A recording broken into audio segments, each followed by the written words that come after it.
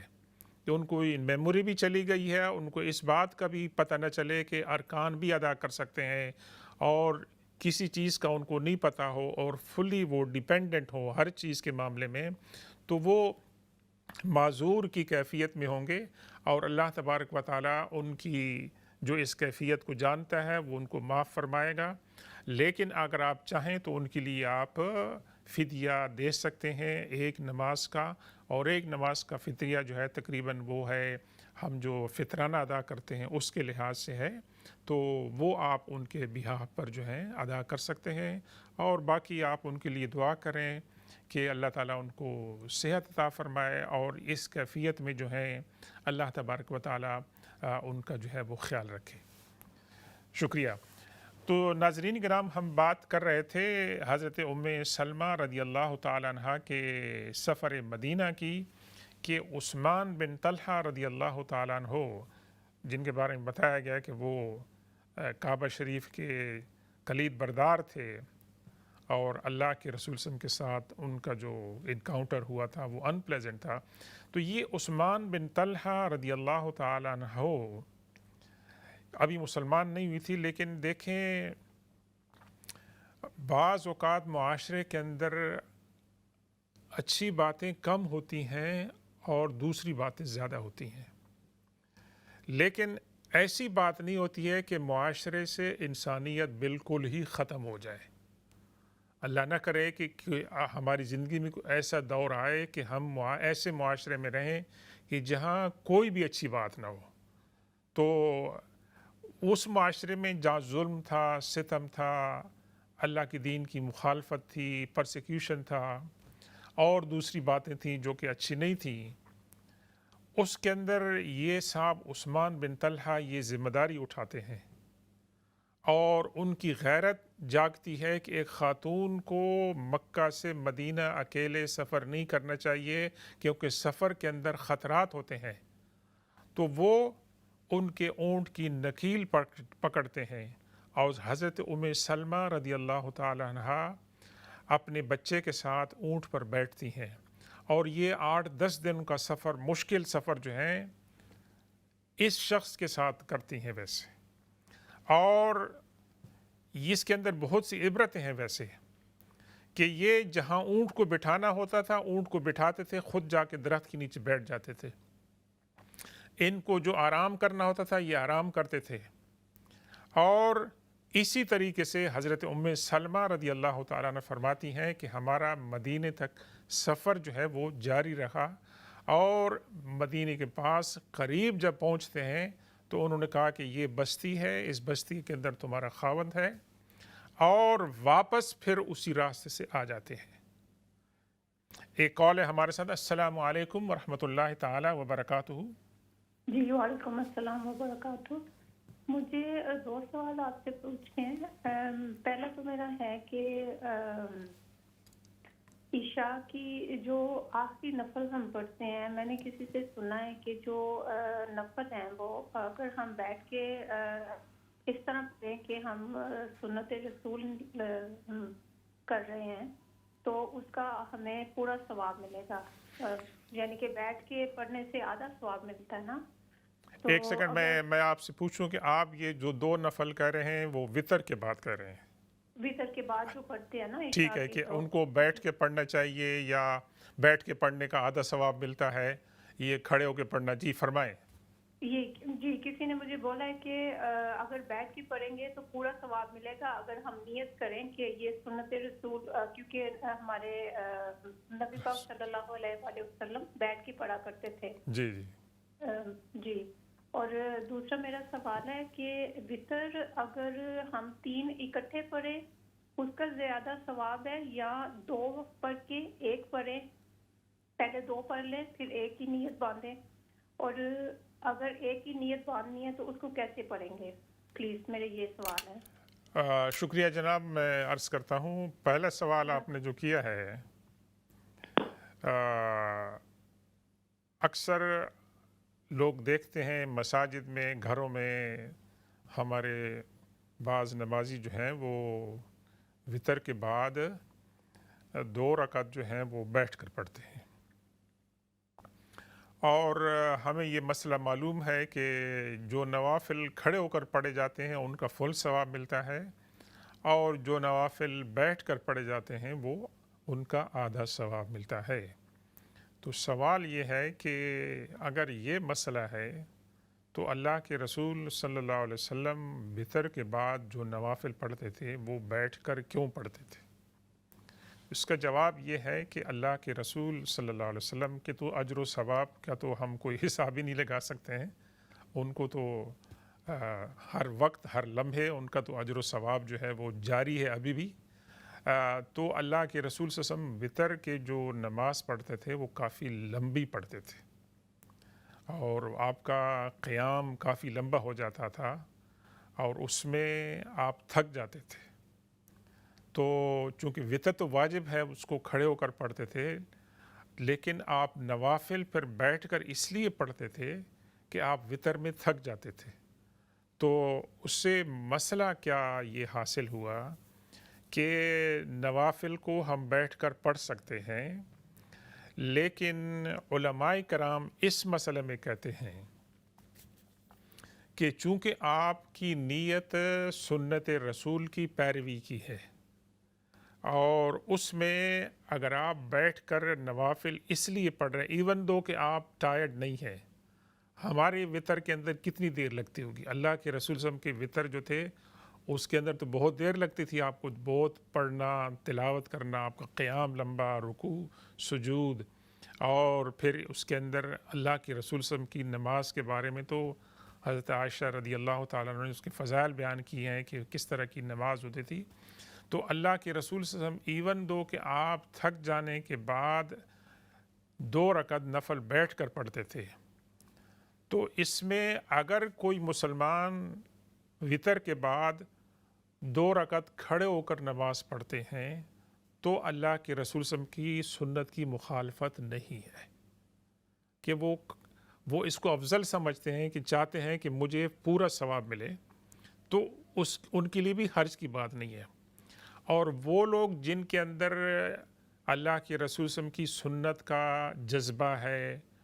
اور وہ چاہتے ہیں کہ نہیں، چونکہ اللہ کے رسول صلی اللہ علیہ وسلم نے وطر کے بعد نوافل بیٹھ کر پڑھے ہیں تو ہم بھی پڑھتے ہیں، تو علماء سے میں نے سنا ہے، پڑھا ہے، وہ کہتے ہیں کہ ہو سکتا ہے اس نیت کی وجہ سے اللہ تعالیٰ ان کو نوافل کا پورا اجر عطا فرمائے۔ تو یہ ہمارے اپنے ذوق کی بات ہے، ہمت کی بات ہے، اس کے اندر شریعت نے کوئی قید نہیں رکھی ہے، لیکن بہرکیف اللہ کے رسول کی سنت کی محبت کا جو اجر ہے اس کا تو کوئی حساب و کتاب نہیں ہے۔ تو جی، تو اللہ تعالیٰ سے دعا ہے آپ کو اللہ تعالیٰ اس کا اجر عطا فرمائے۔ دوسرا آپ نے سوال کیا تھا کہ آپ وطر جو ہیں 3 اکٹھے پڑھیں یا 2 پڑھ کے اس کے بعد پھر جو ہے نا اس کو ایک کے ساتھ جوائن کریں۔ یہ ہماری فقہ میں خاص طور پر ہمارے امام ابو حنیفہ کی فقہ میں یہی ہے کہ وطر کی جو 3 رکعت کی جو نیت ہے وہ آپ ایک سلام کے ساتھ آپ پڑھتے ہیں، اور فقہا کے جو دیگر جو پیروکارز ہیں وہ 2 اور 1 کے ساتھ پڑھتے ہیں۔ تو آپ جس بھی اسکول آف تھاٹ یا پیروی کرتے ہیں آپ اس کے اندر پڑھ سکتے ہیں، اللہ تعالیٰ دونوں کی طرف سے قبول فرمائے، کوئی ایسی کی بات نہیں ہے۔ تو ناظرین کرام، ہم کنکلوڈ کرتے ہیں اس پیارے ایپیسوڈ کو کہ حضرت عثمان بن طلحہ رضی اللہ تعالیٰ عنہ نے اس جاہلی معاشرے کے اندر، ابھی وہ مسلمان نہیں ہوئے تھے، ان کے دل کے اندر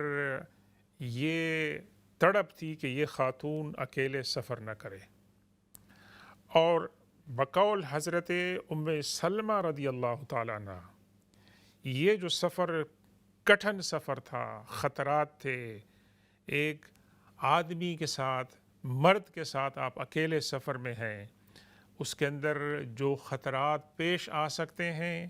وہ تمام خطرات موجود تھے، لیکن معاشرے کے اندر برائیوں کے باوجود بھی بعض اوقات اچھے انسان بھی پیدا ہوتے ہیں، اور یہ جو حضرت عثمان بن طلحہ رضی اللہ تعالیٰ عنہ نے ایک اعلیٰ کوالٹی کا مظاہرہ کیا، شرم و حیا کا، اور ایک مظلوم اور بے سہارا خاتون کی مدد کا، ایون دو وہ مسلمان نہیں ہوئی تھے۔ حضرت ام سلمہ رضی اللہ تعالیٰ عنہ کیا فرماتی ہیں؟ فواللہ ما صحبت رجلا من العرب اراہ اکرم منہ، میں نے اپنی زندگی میں اس سے بہتر کوئی مرد نہیں دیکھا کہ جس نے حیا و شرم کا مظاہرہ کیا اور مجھے اپنے شوہر تک پہنچایا۔ تو عثمان بن طلحہ رضی اللہ تعالیٰ نے ایک کام تو اچھا کیا، اور اللہ تبارک و تعالیٰ نے ان کو ریوارڈ عطا فرمایا۔ کیا کہ فتح مکہ میں اللہ کے رسول صلی اللہ علیہ وسلم نے ان سے چابی مانگی، انہوں نے چابی پیش کی۔ حضرت عثمان رضی اللہ تعالیٰ عنہ کے دل میں کیا تھا کہ یہ چابی اب کس کو ملے گی؟ ویسے کتنے لوگ تھے کہ جن کی خواہش ہوگی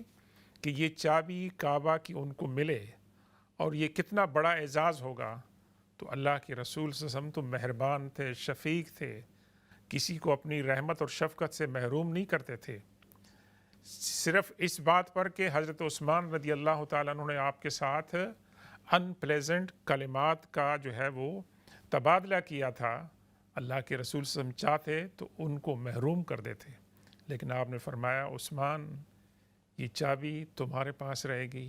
تمہارے خاندان میں رہے گی قیامت تک، یہاں تک کہ کوئی ظالم تم سے چھین لے، اور اس کے بدلے میں اللہ تعالیٰ تمہیں رزق عطا فرمائے گا، صرف اس وجہ سے کہ تم چابی کعبہ کے کلید بردار ہو۔ تو یہ تو دیکھیں کہ اللہ تعالیٰ عرض یہ ہو رہی تھی کہ اللہ تعالیٰ نیکی کا بدلہ عطا فرماتا ہے، اجر عطا فرماتا ہے، جلد یا بدیر، دنیا میں یا آخرت میں۔ اور حضرت ام سلمہ رضی اللہ تعالیٰ عنہ کو اللہ تعالیٰ نے کیا اجر عطا فرمایا، ان کی قربانی کا، ان کے حسن و جمال کا، ان کی جو ہے نا ذہانت کا، انٹیلیجنس کا، شرافت کا، خاندانی نجابت کا، کہ اللہ تعالیٰ نے ان کو حضور پاک صلی اللہ علیہ وسلم کی زوجیت میں ان کو عطا فرمایا، اور یہ ان کا بہت بڑا اعزاز تھا کہ ان کے خاوند جن کو جنگ احد میں زخم لگے تھے، وہ اس زخم کی وجہ سے زیادہ دیر تک وہ سروائیو انہوں نے نہیں کیا، اور دونوں میاں بیوی میں بڑا پیار و محبت تھا، ایک دوسرے سے انہوں نے باتیں کی۔ حضرت ام سلمہ رضی اللہ تعالیٰ عنہ فرماتی ہیں کہ میں نے ایک دن کہا کہ میں نے یہ بات سنی ہے کہ اگر مرد اور عورت دونوں جنت میں جانے والے ہوں، اور مرد اگر دنیا سے چلا جائے اور عورت اس کے جانے کے بعد کسی کے ساتھ نکاح نہ کرے، اسی طرح عورت جو ہے وہ چلی جائے اور مرد اگر نکاح نہ کرے تو وہ دونوں آ کے بھی جنت میں مل جائیں گے، آئیے ہم بھی آپس میں قید کرتے ہیں۔ تو حضرت ابو سلمہ رضی اللہ تعالیٰ نے فرمایا کہ آپ نے میری ایک بات سننی ہے، وعدہ کریں۔ انہوں نے کہا، حضرت ابو سلمہ رضی اللہ تعالیٰ نے فرمایا کہ میرے مرنے کے بعد آپ نے نکاح کرنا ہے، آپ کو نکاح کی میں اجازت دیتی ہوں۔ اور پھر حضرت ابو سلمہ رضی اللہ تعالیٰ نے یہ دعا کی کہ یا اللہ تعالیٰ میرے بعد میرے جو خاندان والے ہیں ان کو بہتر جو ہے مجھ سے عطا فرما، کمپنسیشن۔ اور حضرت ام سلمہ رضی اللہ تعالیٰ عنہ کو اللہ کے رسول صلی اللہ علیہ وسلم نے یہ دعا عطا فرمائی کہ آپ یہ دعا کریں کہ اللہ کے رسول صلی اللہ علیہ وسلم نے فرمایا کہ جو مسلمان جب اسی کو مصیبت پہنچتی ہے اور اس مصیبت پر صبر کرتے ہیں اور یہ دعا کرتے ہیں کہ اللہ مجھے اس مصیبت کے اندر بہتر اجر عطا فرما، تو اللہ تعالیٰ ان کو اس کا بہتر اجر عطا فرماتا ہے۔ تو ناظرین گرامی، ان کے جو واقعات اور مناقب تو بہت زیادہ ہیں، اور جتنا ہم پیش کر سکتے تھے پیش کیا، لیکن عرض کرنے کا مقصد یہ تھا کہ حضرت ام سلمہ رضی اللہ تعالیٰ عنہ کو انجام کار اللہ کے رسول صلی اللہ علیہ وسلم کی زوجیت میں مقام ملا، ام المومنین کا خطاب ملا، تقریباً 90 سال کی عمر میں ان کا انتقال ہوا، اور حضرت امام حسین علیہ السلام کی شہادت کے وقت وہ موجود تھیں۔ اللہ کے رسول صلی اللہ علیہ وسلم کو خواب میں آیا پراگندہ حال میں اور بتایا کہ میں اس وقت حضرت حسین کی شہادت سے آیا ہوں۔ تو سب سے آخری جو ام المومنین تھی ان کا انتقال ہوا تھا، تو اللہ تبارک و تعالیٰ سے دعا ہے کہ آج ہم نے حضرت ام سلمہ رضی اللہ تعالیٰ عنہ کی جو فضائل مناقب بیان کی ہیں، اللہ تعالیٰ ان کو قبول فرمائے، ان کو سمجھنے اور ان پر عمل کرنے کی توفیق عطا فرمائے۔ سبحان ربک رب العزت عما یصفون وسلام علی المرسلین والحمد للہ رب العالمین، والسلام علیکم ورحمۃ اللہ تعالی وبرکاتہ۔